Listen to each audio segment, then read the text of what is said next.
Moving to a new city is often confusing. How do you get to where you need to go?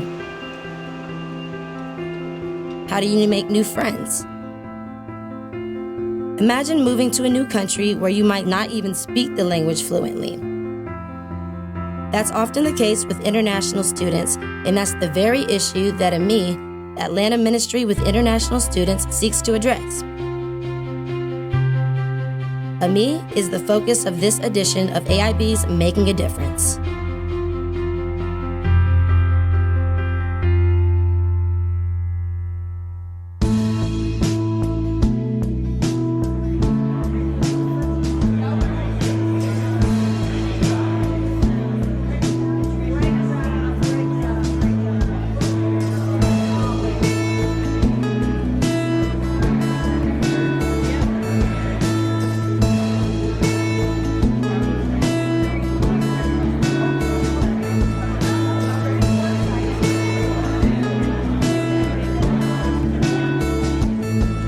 My name is Aliyah Abdul Karim. I'm from Egypt. My name is Camille Kessler, and my family and I have volunteered with the AMIS program for 12 years now. My name is Ammar Qasim, and I'm a student at Georgia Tech. My name is George Tan. I'm originally from Malaysia, and I've been with AMIS for 6 to 7 years. My name is Grace Chen, but my official name is Yun Shen. I'm Amy Spees, and I am a board member and volunteer. My name is Reverend Irene Wong, and I'm the Executive Director of AMIS. AMIS stands for Atlanta Ministry with International Students, AMIS. AMIS spells the French word for friends, so we pronounce it with the silent S. AMIS was founded in 1978 by the Reverend Dr. Fahed Abu Akel. He came to the U.S. as an international student from Palestine in the 1970s. In the 70s, he came to Atlanta as a student at Columbia Theological Seminary, and he became a minister. When he was on staff at First Presbyterian Church in Atlanta, there were lots of international students who were just starting to come to Atlanta. And as a former international student, he understood their needs. And so he had this vision to gather all of the Christians, and he did it through churches of many different denominations. Besides the welcome reception, AMIS programs are the Amigo Friendship Partners Program that connects an international student with a local American friend for friendship and a sharing of cultures. And we ask those partners to meet at least once for a meal, event, or outing, and then continue the friendship as they have time and opportunity over the year. Those friendships help international students feel more at home, despite language and cultural differences that make them feel like they'll never fit in. Everything was so different, like people was different, culture was different, the education system is different, like everything was so different to me. So I was so stressed, confused, and I felt like, oh my God. Like at the beginning I was so excited, and then after first week I felt, oh my God, what I'm doing here. Like I remember the first day I was calling my dad crying and then telling him, I want to get back to Egypt. I don't want to stay here. And he said, what? Because it was so much for me at the beginning. So I'm from Pakistan, and I came here to study aerospace engineering at Georgia Tech. And when I came here, it was hard to connect. There are at the campus there are different programs and different sort of seminars to connect the students with the local community, but they don't have that personal touch in which you can get to know the people. You can get to know the local people, of the people who live here in the city, and how their experience is in the university. So when I came here, I was trying to look at some ways to connect with the local community, to get to know the people. And I was looking online, and I saw this website of AMIS, and I saw they were providing opportunities for new incoming students to connect with the community, and that sounded perfect for what I was looking for. There is still a huge gap I need to overcome. So if I'm gathering with a bunch of domestic students, they'll talk about TV shows or sports games here, but I'm not familiar with those at all. So it's been very hard to join the conversation. So that gave me quite some stress at the beginning. It's good in a way that I was forced to make friends with the American counterparts and to really experience the culture. But there's no one way of defining the American culture. And I'm so grateful that being part of AMI let me experience different parts of American culture. We've also have the Thanksgiving program, which connects an international student with an American family or friend for the Thanksgiving Day meal. And then we do Christmas International House. Christmas International House is a program that's been going on for over 50 years. And we have a program in Atlanta, but we also coordinate with programs that do this around the U.S. Over this past year, we've counted about over 200 volunteers who've been involved with AMIS, as we have Amigo Friendship Partner volunteers, those who've hosted for Thanksgiving and those who've hosted for Christmas International House. And then we have volunteers who just come to our events, like the welcome reception or one of our events, potlucks or hikes, and just welcome and befriend the students.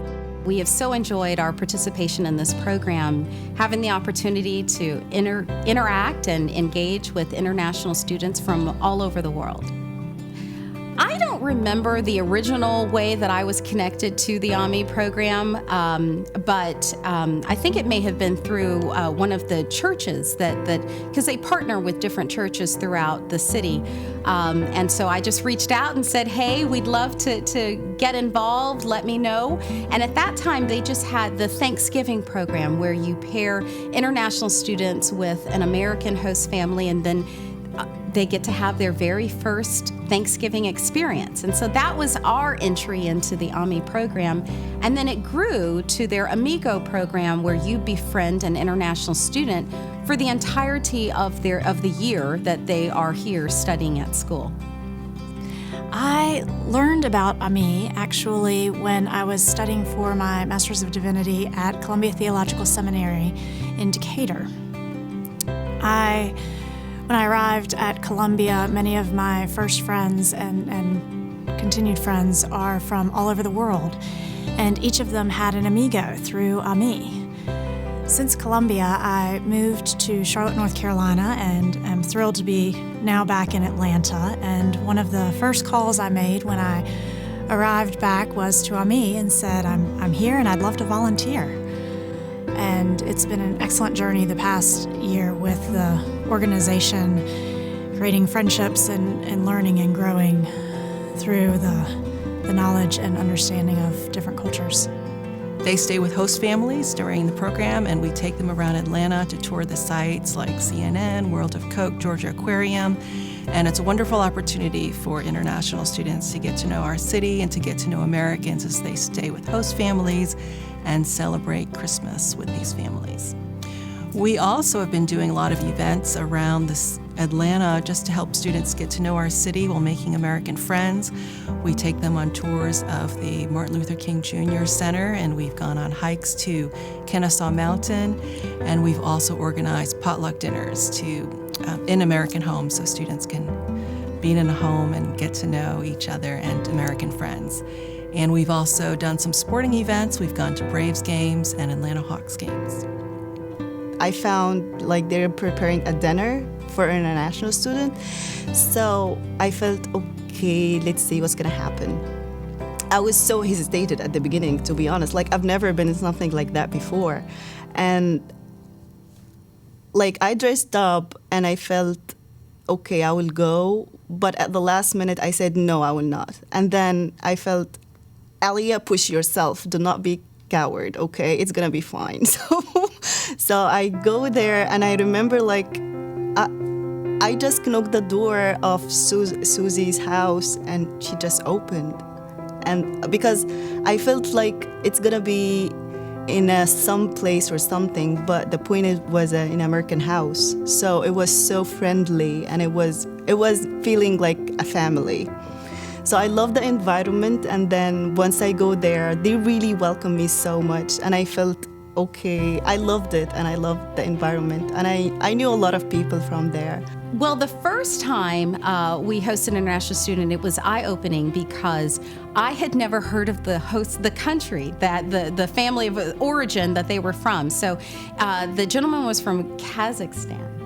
And before he got there, we scurried to look on a globe, a map. Where is Kazakhstan? We had never heard of that country before, and he was delightful. We've met people from Turkey, China, South Korea. I mean, just you name it. We've met so many wonderful students and formed really close bonds with some of those students, whereby we keep in touch with them long after they return to their country of origin. My first experience was it was at the MLK Center, and AMI organized the event, and we went there. And the first person I met was actually Irene, and she was holding a sign. There was AMI written on it, and she was waiting for all the students. And so I got to know her, and I also met some other students, and I met Kirk. I think he's the chairman of the board of AMI. Okay, so because of Irene, she came to Georgia Tech's orientation. So I was just there's a dinner party or something. Like I was just eating there, and Irene just came by and then have a flyer on her hand, saying that there is a welcoming concert at Spelsman College. I was partnered with a student from Emory, and we attended the welcome reception. She so enjoyed the Morehouse Glee Club, as did I, having not experienced them before, and then shared many hugs and smiles and greetings from students and Americans at the welcome reception. It was a joyful way to begin my time with AMI. That amigo was only here for the semester, so we went to the welcome reception, we shared a few meals. And it made me feel like home, that I have the support and the friendship that I've built, that I decided to come to Georgia Tech for graduate school. So I came to graduate school at Georgia Tech in 2014, and I started, just going back and volunteer at different events of AMI and just to kind of help out. And I've served on the board for the past 3 years to kind of bring in perspective on how they can better improve the programs for the students.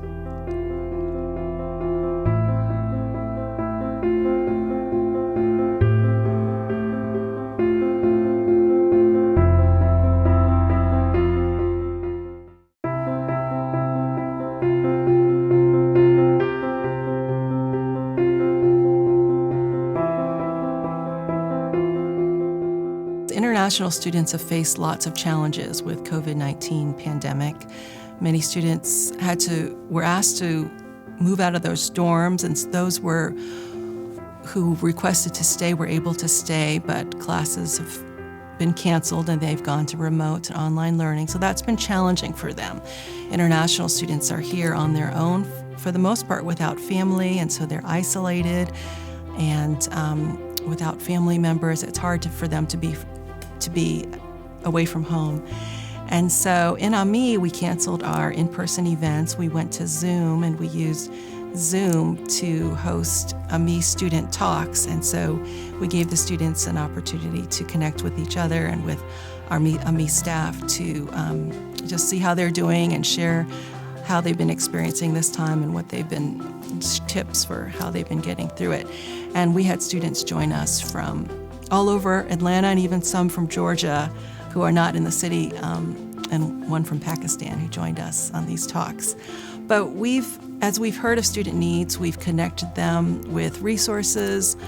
Some have struggled financially, some have just been looking for housing, some have just been wanting someone to talk. And so we've encouraged our volunteers to reach out to their international student friends and support them as they can. By time I think I felt I started to get used to it, and I started to have a lot of friends, and AMIS really support me a lot. They give me it was I didn't expect that I'm gonna find organization or something that they're gonna embrace all international students from different cultures and different backgrounds together at the same place. So it was so interesting for me, and they really give us a huge support, to be honest. And yeah, by the time I felt home. So the part of AMIS is that they do not force any religious beliefs on anyone. We welcome students from all walks of life, regardless of your beliefs or religious background or nationalities. So it really fosters just pure relationships on treating you as a human being. There is a huge benefit, I think, for not only us, but for the students as well, because a lot of them hear about Americans. It may not be favorable what they've heard in their home country, and they get here and they get to see an American family up close and personal, get to see how we interact with one another. We always invite other people to come over, so it's not just us that they're talking to. They're getting to meet other individuals here, and it's just neat for them to form those bonds and perhaps to do away with preconceived notions that they had about Americans. So being from Pakistan, a very different image is portrayed through media, through all these barriers, and you can't get to know what the people are like. So I had a very different view of Christians and Christianity. But when I got to meet these people, I realized how loving they are and how they are so focused on sharing and spreading a message of love and inviting people into their homes and building a community, and all these things were very surprising to me, and they felt very nice. So I was very touched. Yeah, so I got the flyer, and I wasn't sure what this organization is about, and also I'm not religious, but it doesn't say it like explicitly that this is a Christian organization. I invited her to Thanksgiving with some friends in Atlanta, and I remember vividly our last meal together, which I get sad about because she's back in South Korea now. I took her and her roommate from Turkey to Chick-fil-A because she had not been to Chick-fil-A, and I was determined that you must experience that part of Atlanta before you leave. And for me, it's hugely joyful. It's hugely joyful to share a meal with people from 3 different countries, 3 different cultures, and 3 different religions, simply sharing stories on how we can learn from each other and grow from each other. International students are the future leaders of the world, and they're here in Atlanta. They're young people, they're so intelligent and gifted, and they have so much to teach us about the world from their experiences. And it's just an opportunity for us to connect to the world, to learn about the world from somebody who is around from another country while we are home, for those of us who volunteer with AMIS. But for international students, it means so much for them to meet and get to know an American friend while they're in Atlanta as an international student. International students tend to be isolated in their own communities on campus, or they may stay with their own groups in their housing, and so it's hard for them to get to know Americans outside of the campus. And so we serve international students by helping them make those American friends. And a lot of these friendships become lifelong friendships. They continue the friendship after the student leaves campus. Some of them go home, and we've heard of Amigo volunteers visiting the international students in their country, or being invited to weddings, and just continuing the friendship many years after the program or after the international student finishes their studies in Atlanta. But what was really interesting for me, that I came from a very emotional culture, and we are connected as a family and friends. Like, we always have a huge bond and connection with people, so we are more people-oriented. So when I came here, I felt like people are so practical. They really appreciate time. But back in in Egypt, like people do not appreciate time. So I felt, okay, this is something I need to learn. So it was really new experience for me to learn how to manage my time, and that life pace is kind of busy and you have a lot of things to do. That I have these people that I met through AMI that now I can call friends and families in the States, that kind of gives them peace of mind that, you know, people are nice here, and despite all the things that are happening, I have AMI volunteers and friends that check on me, and I get to check on them. And I remember years ago when our military was in Iraq, and we had a gentleman at our home who was Muslim, and it was for Thanksgiving, and we stand in a circle. One of our customs is to stand in a circle, and we hold hands, and we say what we're thankful for. And it was so moving because this gentleman said, you know, I'm thankful that it doesn't matter who we worship. We're all here. We're all the same people. And he was so moved that he was here with us, that we weren't holding anything against him. He wasn't holding anything against us. And it was just a really moving moment. So Kirk and his wife Peggy, they're both wonderful people. We had a chance to discuss everything, and in the start, we just asked about each other's day, about each other's life, and we sort of touched on all these different topics. He told me about his kids and how they're working in different states, and how his experience has been raising his children up, and that was very. I'm not married yet, so that was something I found very. I found that to be a good advice, hopefully for future, and. So we talked about all these different topics. He's a lawyer, so he has had very different experiences. Also, he has all sorts of stories, and he loves sharing them. And he also wanted to hear my side of the story, my experiences. And it was nice to see how on so many topics, both of us could have different views on the same subject. And it was very enlightening to see another perspective and to see why so many things seem like they don't make sense, but when you talk to the person, you share a meal with them, you see all of this in a new light. And Kirk actually has a saying. We got to talking about some of the historical wars that have been fought on a global scale. So Kirk had a saying. He says that once you've shared a meal with a person, you don't want to bomb their country. And so that was his sort of a joke that he likes sharing, and I could see how deep that is. Once you've connected on a personal level, all these other differences seem to not matter. So we've had conversations of many different topics, and it has really enriched my knowledge about the American community, about the Christian community.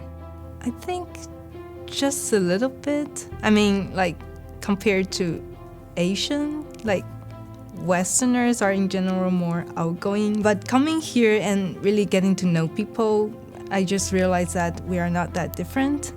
I think for me, it was very interesting to hear her perspective on the North Korea, South Korea, the border, and what's happening, because as Irene will say, it put a face to the news.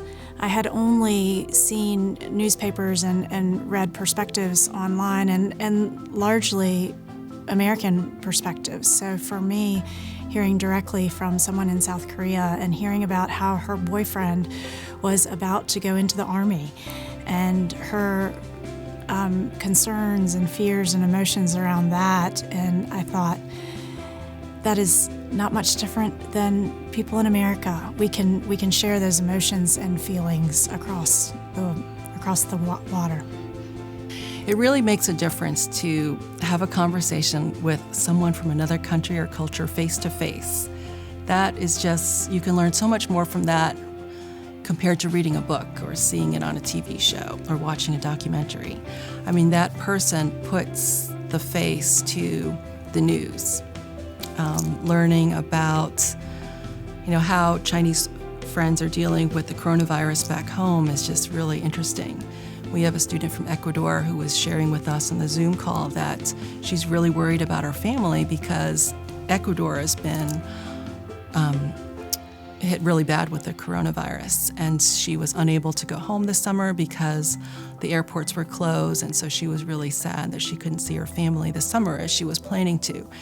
So having a person talk about what's going on in their home and in their family really puts a face to the news. And so it's not just far away, but it's up close and personal.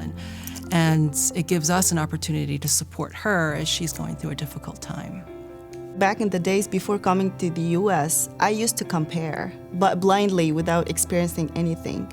But when I came here, I felt like the comparison is not fair. Like I cannot compare because it's different. Everything is different. So it's unfair really to compare. So there is a good thing in my culture and a good things here. And there is like, there are always bad and good sides in both cultures. The mission of AMIS is to promote global understanding through friendship and hospitality with international students and scholars in the greater Atlanta area.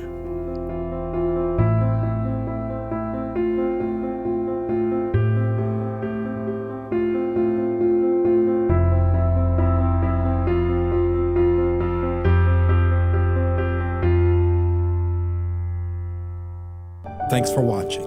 Go to aibtv.com/donate to support programming like this. Your contributions may be tax deductible.